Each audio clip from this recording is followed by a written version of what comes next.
Hello everybody and welcome to your next flip lesson. This lesson is going to cover graphing and plotting equivalent ratios. Our learning target is that you, the student, will plot and graph points that relate to equivalent ratios on the coordinate plane. You guys all should know what equivalent ratios are all about. We have been doing that so much lately.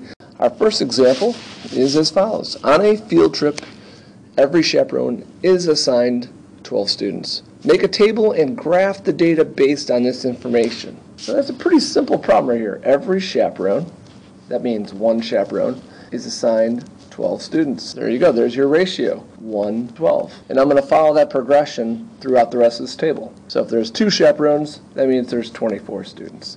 If there's 3 chaperones, there's 36 students. 4 chaperones, 48. 5 and 60. So these numbers, hopefully you guys notice this, these numbers, especially in this row, those are multiples of 12.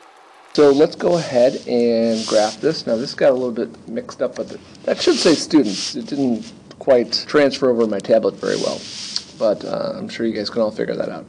It doesn't look like students, but it's there. Anyhow, let's go ahead and start plotting our equivalent ratios. We're going to plot these. 1 and 12. I'm going to plot that is going to be a point. 2 and 24 is going to make a point. 3 and 36 will make a point. All these pairs are going to make a point. So 1 and 12 is going to be about right there. There's 1 and 12. 2 and 24 is about right there. 3 and 36, I would surmise, is about right there. 4 and 48. 48 right there. And then lastly, 5 and 60. So there we go. Might not be perfect, but it does the job for helping us understand how to graph this. Okay, now if you notice here, if you you probably noticed this a long time ago, but you'll notice that these points form a line. That's called linear. It's a linear progression. Linear means line. You know, it has the word line in it. So linear means it makes a line. And that's how you know you're dealing with equivalent ratios. If you had, if you started graphing and it started looking like that, then that wouldn't be equivalent ratios. You're dealing with more random noise than anything. But that's a definite line right there. And it keeps going and going and going in that direction forever.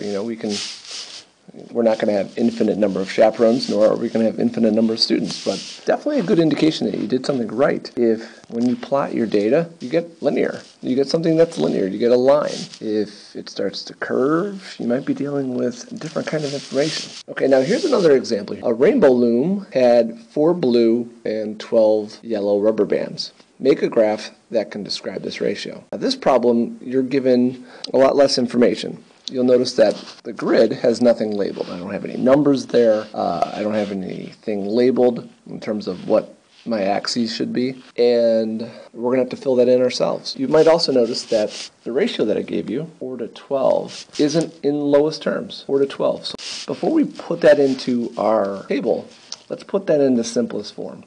So 4:12 reduces to 1:3. So I'm going to start with that, 1:3, and then I'm going to follow that, 2 to 3 to 9, and then the one that was given in the problem, 4:12. Now there's any number of points that you can use here. Okay, I just used 1:3, 2:6, 3:9, and 4:12. Let's make our horizontal axis right here, let's make that our blue. That will represent our blue rubber bands. Make our vertical axis represent yellow. Okay, and I know that might be hard to see, extremely hard to see, but that'll be yellow. Alright, so if I look at my blue numbers, they go up 1, 2, 3. I am going to space it out a little bit, okay? This 0 always goes here. That's our origin. And I'm going to make a mark every 3. So I'm going to make that one 1, and I'm going to space it out every 3. 1, 2, 3. So that will be 2 blue rubber bands. This will represent 3. This line right here will represent 4, 5. Even though we don't really need those numbers, I'm just going to fill it out just to make it look good. And then our rubber bands are going up by 3s. So what we might want to do for our rubber bands is, we don't necessarily have to label every single point. So I'm going to label every other. So this is 2, 4, 6, 8, 10, 12, 14. Because it just gets kind of crowded if you try to put all those numbers in there. And we can all figure out what's in between the 2 and the 4. We know that this is 3. We know that this right here is 5. We know that this right here is 11. It's all implied. It's there. You don't have to write the number in there for us to know what it is. So now let's graph it. Okay, so if there's 1 blue, that equals 3 yellow. Point right there. So 1 blue is equivalent to 3 yellow. Next, if I have 2 blue right here, there are 6 yellow. So 2 and 6 would meet up right here. 2 blue is equal to 6 yellow. On the horizontal axis, it's pointing to the blue, and on the vertical axis, it's pointing to the yellow, 6. On the next one, 3, 9. So I'm going to find 3, and then I'm going to go up to 9. So 9 is in between 8 and 10. And at this point, you should notice, looks like our points are very much linear. They are making a line. So this is definitely the right thing. And then lastly, let's do 4 and 12. Okay, so 4 right here. And then I'm going to follow this up until I get to something that equals 12. There you go. So you'll notice when we're done with our graph here that we have a line. It doesn't curve.